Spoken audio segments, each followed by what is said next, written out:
Today, this is me, Evangelist Alex, and I want to talk about Africa.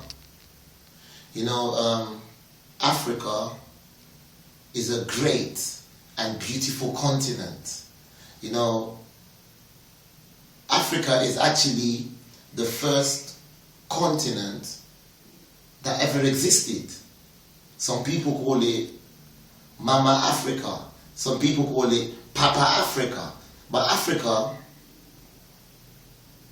is my origins, and Africa is your origins too.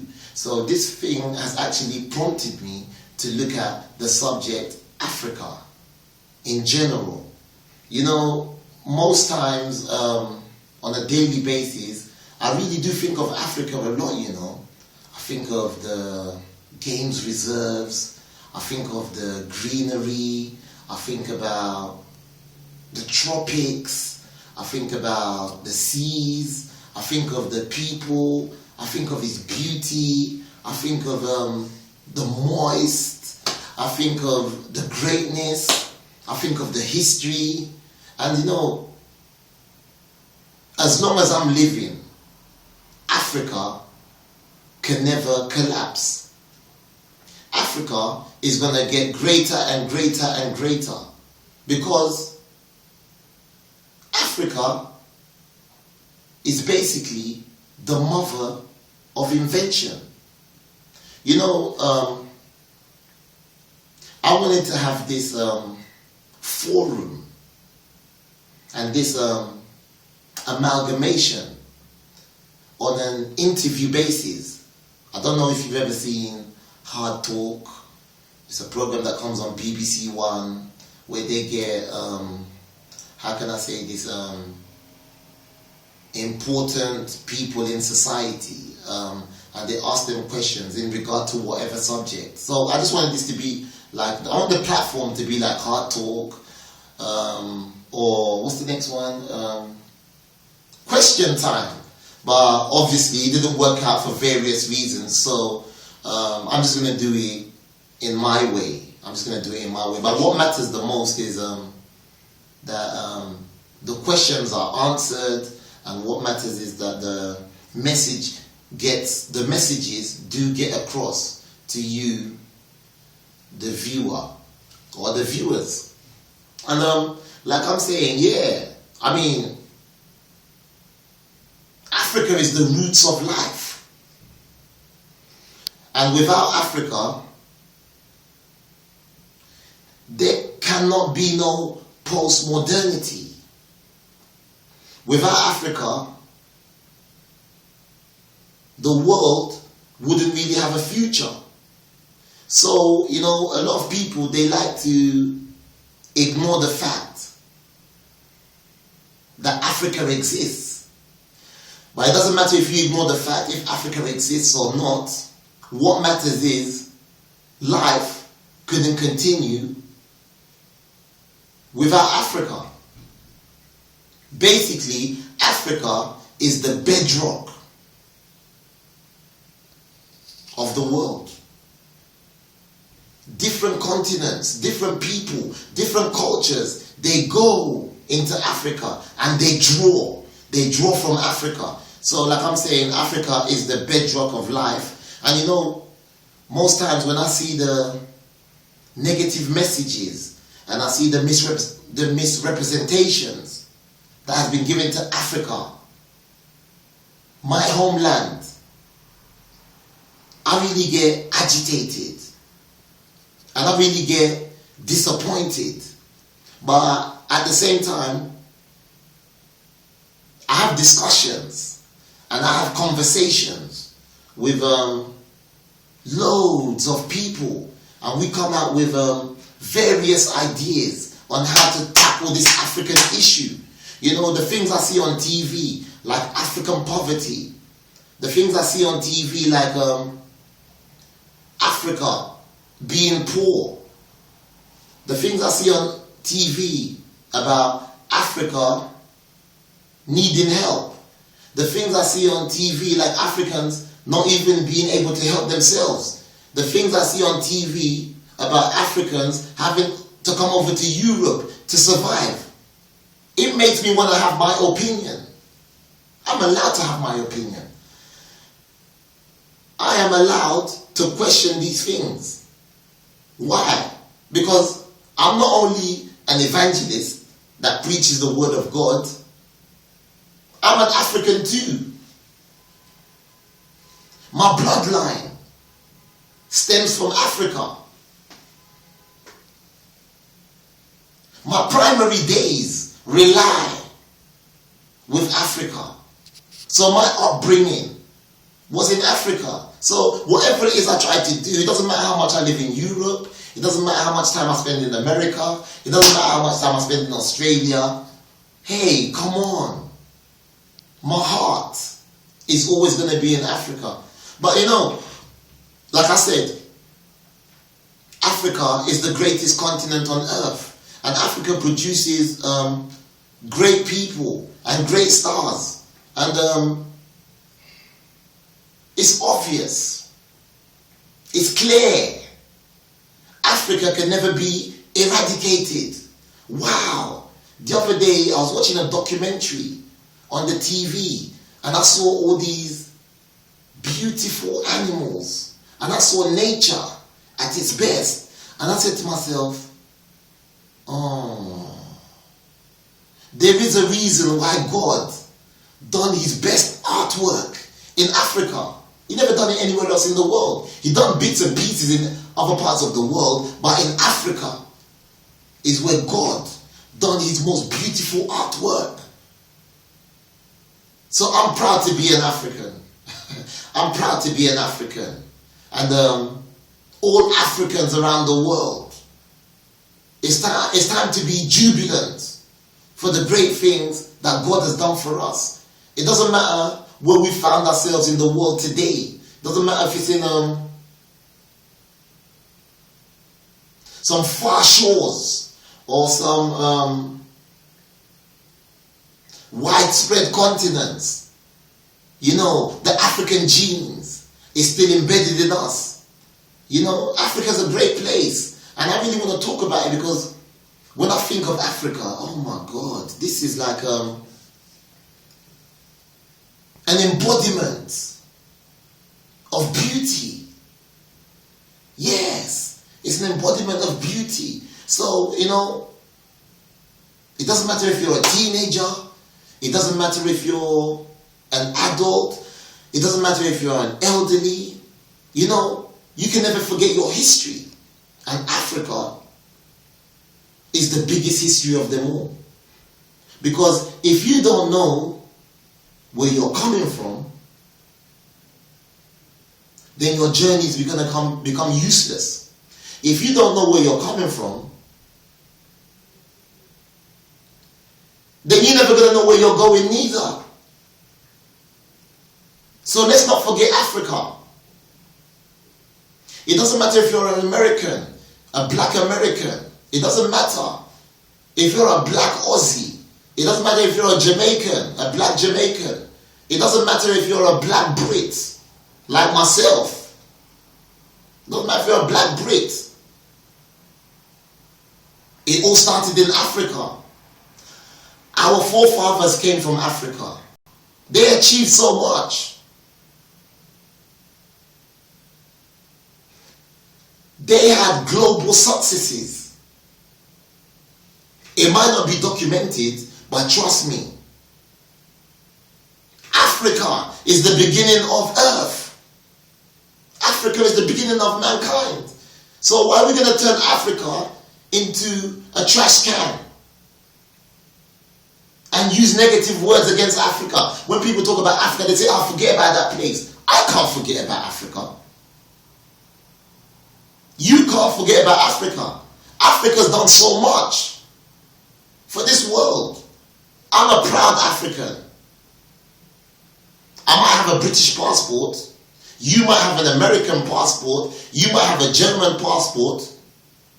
But the passport is only a piece of paper. It doesn't represent who you are or where you come from. Actually, the passport limits you from what you can achieve. So Africa is, for me, when I think of Africa, I think of greatness. And there's so much greatness still left in Africa. And as a people, I'm not actually pleading, but we must go back to Africa and do something for this beautiful continent. Africa is a sleeping giant. And you know, when a giant is sleeping like this, people are walking past. People are walking past. They're stepping over the giant. They're jumping over the giant. They're skipping over the giant. They're singing over the giant. Because they know the giant's asleep. There's not a lot the giant can do. But you know, when the giant opens his eyes like that, hey! People will run. They say, this giant is so big. So I use that as an example to say that Africa is a sleeping giant. You know, but in the future, Africa is about to wake up. Say we love Africa. Say I love Africa. Say Africa is the most beautiful continent. Say my name is Evangelist Alex, the African. Say Jesus is an African. Yeah. But that's a different topic altogether. Now, I want to look at some questions that I want to answer and I want to share, with my, how can I say this, my fans. Not only my African fans, but my fans worldwide. Because I resurrected. Therefore I was dead. No. I resurrected. But you wouldn't understand that. You don't know what I've been through recently, but I've resurrected. Come on, Africa! Yeah! When I say, man, sorry about that. I gotta put this thing in order. Sorry. So when I say, come on, Africa, I know that's funny, but it's all part of it as well. When I say, come on, Africa, I'm not talking about Nigeria winning the African Nations Cup. And they celebrate and say, hey, Stephen Keshi, he's a great manager. Hey, Stephen Keshi. Or they say, what's his name? Mikel Obi, put the ball now. Or bring the trophy. Hey, Nigeria. No, I'm not talking about that kind of Africa. That's sport. There's a different Africa that needs to be touched. Yeah, we're not saying, hey, Ghana's a great team. Oh, they got to the quarterfinals, Burkina Faso, and it was a tough game. And no. There's a different Africa I want you to see. There's a rich Africa that I want you to see. There's a gorgeous Africa I want you to see. There's an Africa that is full of greenery that I want you to see. There's an Africa that touches God's heart that I want you to see. So now let me deal with these questions on Africa. Say I love Africa. No, don't do this. You know, like when footballers are singing the national anthem. I'll give you an example. Arise. You see where my hand is? It's on my chest. Arise, compatriots, Nigeria's. Keep your hand there. Nigeria's Columbia to serve our father. When you keep your hand on your chest, that's patriotism.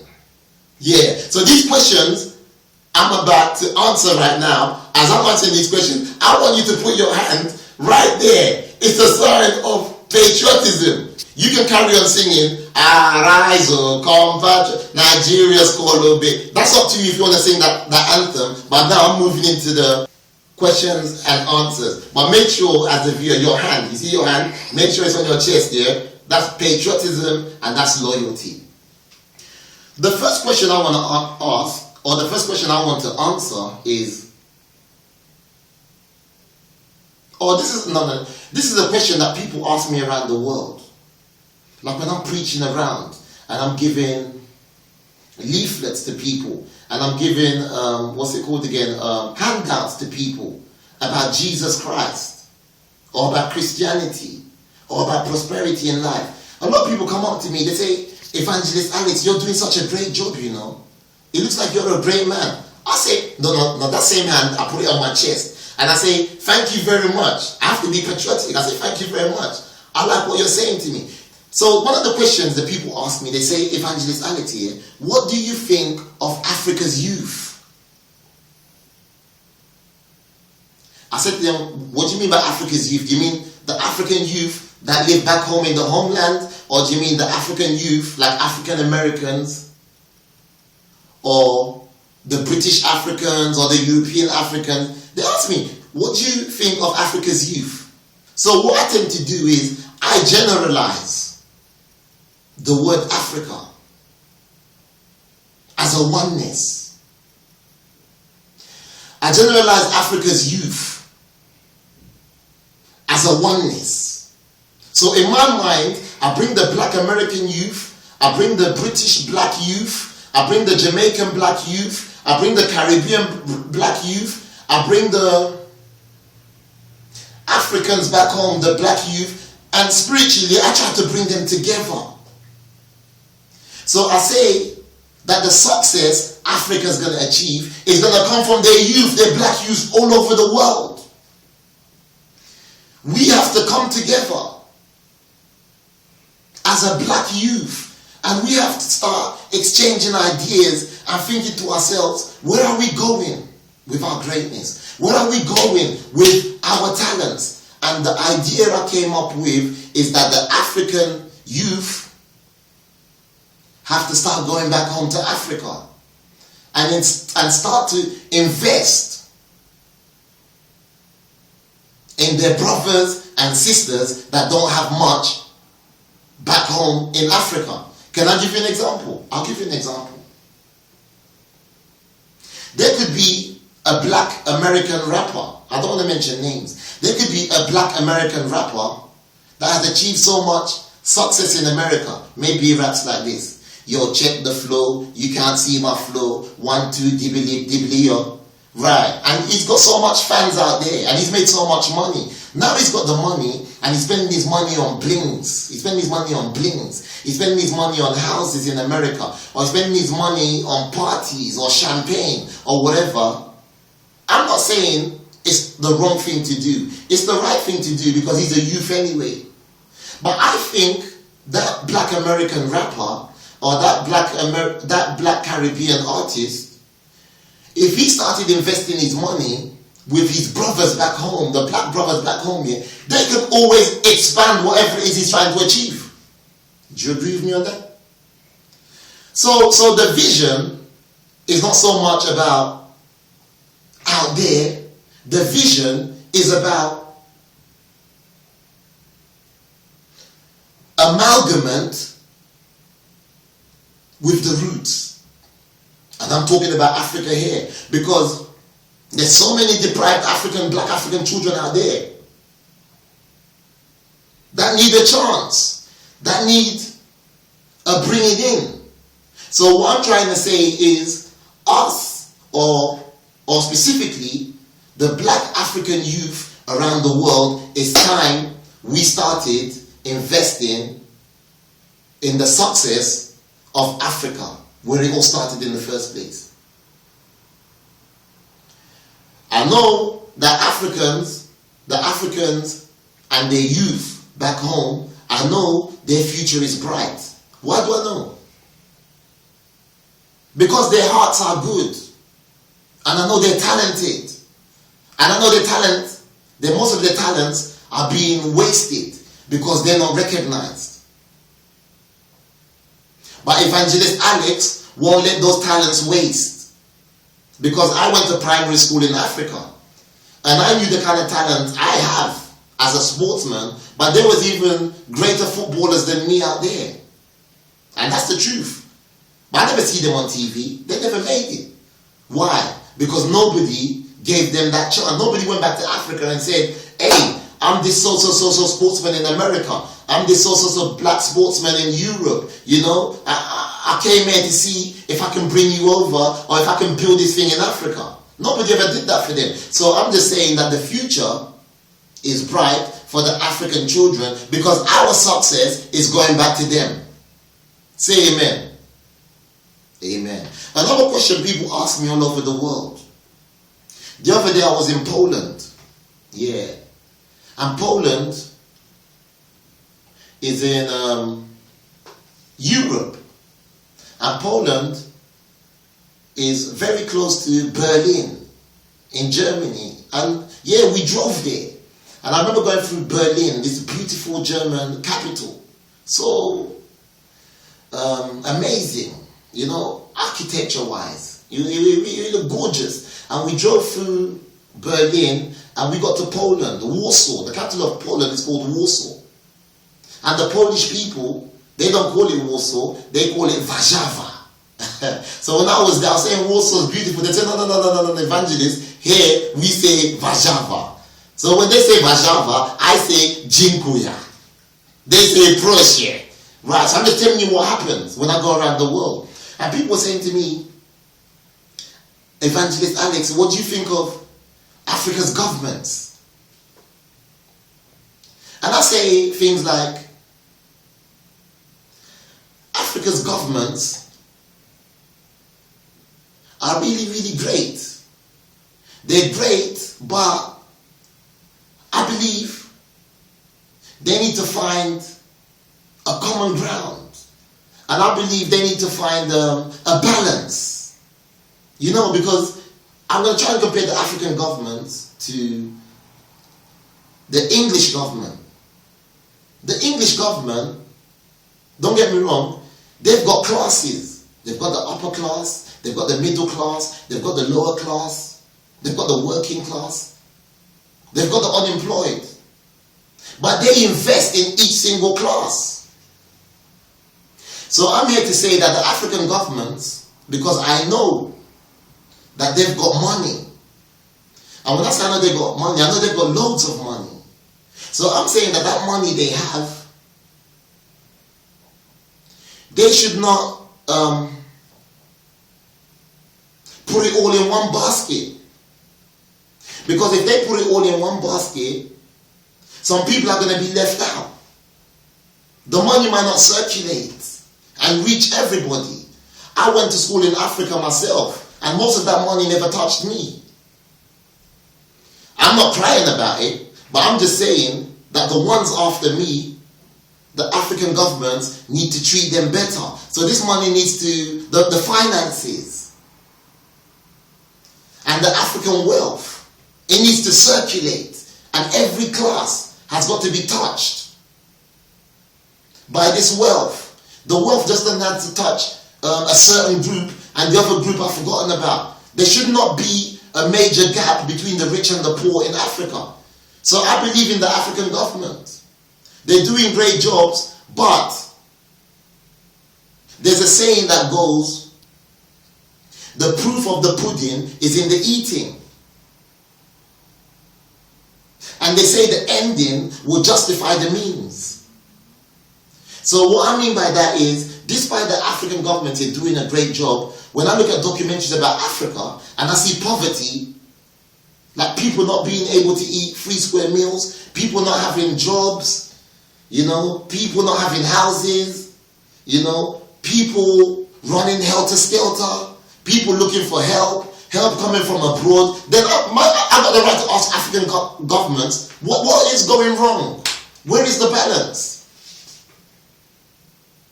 A lot of black Africans around the world are not even coming back because they're not convinced. They haven't seen that balance yet. But like I'm saying, the African governments, I know you're doing well, and I wish you well in the future, but we can still improve. We can become more creative. We can open opportunities. Because there's a lot of people out there that really want to contribute to the African society, but the avenue is not there. So when people ask me, what do you think of the African governments? I commend them. I congratulate them. But honestly speaking, there's a lot more that needs to be done. Look at England. Anywhere you go all over London, the roads are beautifully done. They're beautifully constructed. There's no gallops. It's like when you're driving in London, the roads are, are smooth. You know, so driving in London is a great experience. Can I say the same thing for Africa? No. That means we still got a long way to go. The engineers are there. They haven't been called upon. So in terms of African governments, I know you're doing a good job, but there's a difference between a good job and a great job. We're not on the level of a great job yet, but we will get there. There has to be changes in our roads. There has to be changes in the employment system. There has to be changes in ways that we motivate. There has to be changes in our education. There's got to be a lot of changes. We've got a lot of catching up to do. Thank you for that. So I'm going to the first question that people ask me. They say, Evangelist Alex, what do you think of Africa's education system? I just said something about the education system. I think the African education system is great. I mean, in Africa, they have the nursery system, they have the primary or elementary system, they have the secondary system, they have the polytechnic system, they have the university system, which is great. But I've noticed Africans are really good on a theoretical level. Africans are not good on an inventive level. On an inventive level. I'll give you an example. In the education system in Africa, in secondary school, a student could be doing 15 subjects. It's been a long time I've been to Africa, but I still remember, because I was there. One student would do commerce, one student would do economics, one student would do accountancy, mathematics, English literature, English, religious knowledge, health education, physical education, agriculture, integrated science, government, social stuff. This is about 13. One person. And you know, when you ask him about government, he will say, if you ask the student, can you give me the definition of government? He will say, hey, government is the this, the that, the this. He will not stop. When you ask him about physics, he will say to you that the rays and the lights and the bulbs and the atoms and all these things, when he can tell you theoretically, but when it comes to doing it practically, they lack. How many Africans make aeroplanes? I know there's Nigerian Airways out there. I know this, yeah. And I know there's Ghana Airways, and I know there's probably, I don't know, like a lot of African airways. But having an airways and inventing or creating an aeroplane is two different things. So in the education system, Africans can go to school as much as they want, and they can achieve the biggest qualifications. But I mean, reading and writing on paper and inventing is two different things. So until Africans start inventing things and putting things together and watch it come to fruition, they're still lacking behind. So the point I'm making is that I'm saying African education is good on a theoretical level, but on a practical level, I haven't seen anything. On a practical level, Africans don't make cars. No, Africans don't make bicycles. You know, so these kind of things, on a practical level, no. Helicopters, I don't see. Until the day I see Africans inventing their own goods, yeah, I will say this is a good result from the African educational system. They need to start manufacturing their own. So I say it again, the theoretical side, reading and writing and being able to talk about it is great, but until you do it practically, you're still lacking behind. Another question people ask me, they say, Evangelist Alex, what do you think of African people? Oh, you know, the other day, yeah, to be honest, I was in Elephant and Castle, South London, and there was this African lady that was walking past, and I just kept on looking at her. looking at her. I didn't say a word. She was, oh man, the color, the beauty. And I thought to myself, God, you are so amazing. Look at that lady. She was an African way. And I said to myself, it's not only that lady, I'm beautiful too. And when I look at black people and African people, it's not only the beauty that they possess, it's just there's something about them that is so phenomenal. Thank you, God. I got that word right at once. Phenomenal. There's something about African people that is so beautiful. You know, there's something about them that is so natural. And when I see African people, I say to myself, no. This is God's greatest creation. I say to myself, these people are amazing, but something is missing. And what is missing is that the African people haven't really discovered how beautiful they are themselves. Yeah. Charity begins at home. Why would you leave Africa, a paradise, to go and live in the cold? Or to go and live in some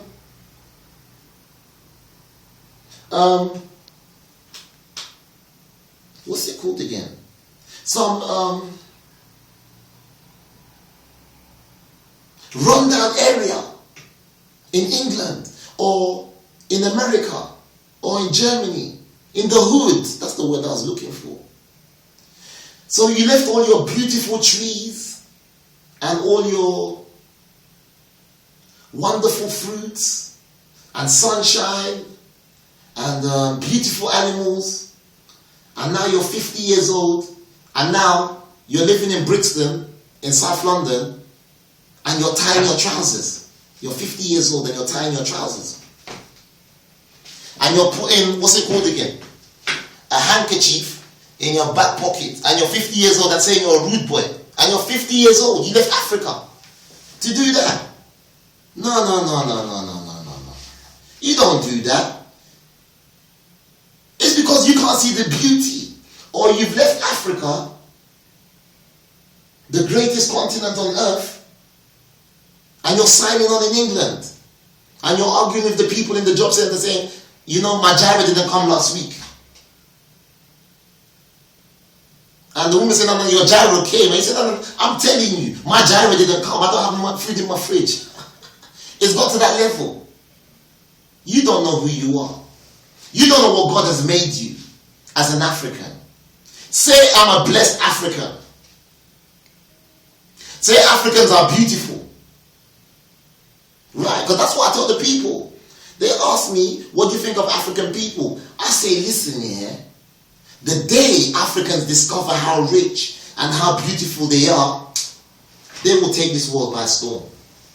I say that to the youth all over. I say it to them. When I coach them football, I show them tricks. How to head the ball. I say, he scores a hat trick and he's celebrating. I said, no, come here. Say I'm a beautiful African. That's more important to me than the hat trick. Yeah, so African people are beautiful. They asked me, Evangelist Iris, what do you think of African sport? I say, listen here, when it comes to sport, you know what I'm saying, Africans are the greatest. You want to talk about skill? You want to talk about technique? You want to talk about speed? You want to talk about power? You want to talk about understanding? You want to talk about greatness? They're the best. Usain Bolt is doing this. Jamaica. Of course I understand he's saying Jamaica. He's an African. This is part of the African glory. Before Usain Bolt, Carl Lewis. No Olympian. I don't think any Olympian. Jesse Owen. I don't think any Olympian has achieved more than Carl Lewis has ever achieved. The man's good at 100 meters. The man's good at 200 meters. The man's good at long. This is greatness. Where do I start? With African sport, Mike Tyson, George Weah. Where do I start? Abedi Pele, JJ Okocha, Kano. Where do I start? A lot of them. African sport. I shouldn't even be thinking about this. Loads, man. Ed Moses. These are people that weren't really taught how to do sport. Is something that dwells in them internally. So when it comes to sport, I don't even want to talk about it because Africans are the best in sport. And you know, there's even some Africans that are back home today, they are crying because that greatness is inside of them. But would they ever get to show the world? No, they only do it locally, in their parks or in their schools. And then that talent fades away. No, but it won't. I will find you one day wherever you are. African talent will never run out. It will never run dry. People ask me, Evangelist Alex, what do you think of Jamaican and Caribbean countries?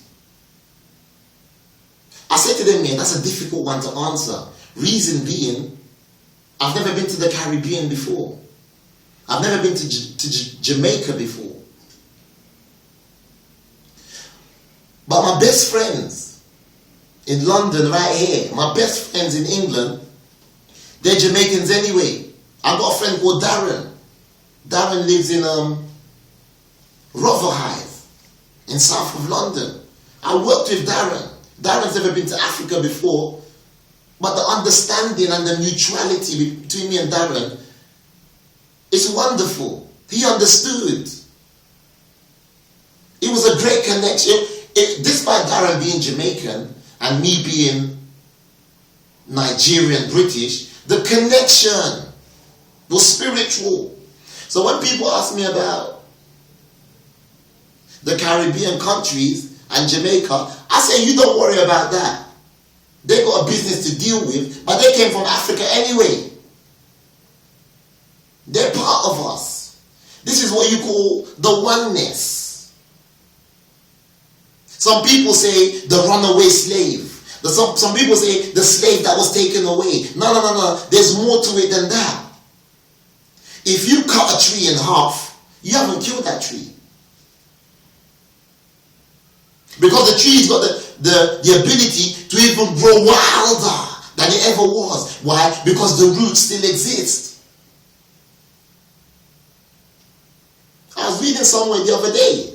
The American boxer, what's his name? Evander Holyfield. Yeah, and Evander Holyfield, I think he's from Nigeria. Lionel Richie, I think he's from Nigeria. A lot of them are finding their roots. So to me, I don't see Caribbean or America or whatever country. I see where it all started and where we're going, which is Africa. So when they ask me what do I think of Jamaican and Caribbean countries, Barbados and this and that here, black is black anyway. It's never going to crack, is it? Black is black. So I don't see Caribbean or Jamaican or Barbados. I see my brothers. They're my brothers. And another thing people ask me is, they say, Evangelist Alex, why do Africans seek to come abroad? I've spoken about this already. I don't know why Africans seek to come abroad when they can do this all themselves. Some of them come to abroad and they end up suffering themselves. Oh dear. Oh dear. I've got a friend from the Cameroon. I don't want to mention his name, but he's a major talent. He played for Cameroon's national team at the under-16 level. He played for Cameroon's national team, I think, at the under-21 level. And he played in Italy. I played with him, but he's like a winger, very fast. The greatness was obvious. He came from Africa. And after playing with us for a little while, he tried to break into the Premiership. It didn't work. And suddenly, I see the man in the park, sitting there drinking alcohol. He's become miserable. He's looking into the thin air. He remembers when he used to play with Samuel Eto'o and all those trophies they won together. He was better off in Africa. But he came, look at what abroad has made of him. Abroad has made mincemeat out of him. So when Africans seek to come abroad, it's not a bad thing, but it's like if you're coming from abroad, if you're coming from Africa to live in England on a holiday and you're going back, I think that's better. Because a lot of Africans have tried to achieve it over here. And you're over there thinking, this man's lost, this and that. You don't understand the situation. So Africans coming over to abroad, do I agree with it? I'm not sure anymore. But time will tell. Because it says, time is a healer of every wound. So you're getting all these things, you're putting it in the wound. It's not going to speed up the process. But if you leave it with time, it begins to heal. There's a change. So what I'm trying to say, Africans coming abroad, it's not left for me to say, but time will tell. Do I agree with it? Up to a certain extent. But home is home. Say home is home. Another question people ask me is, Evangelist Alex, do you think Africa will be down forever? And I say Africa can't be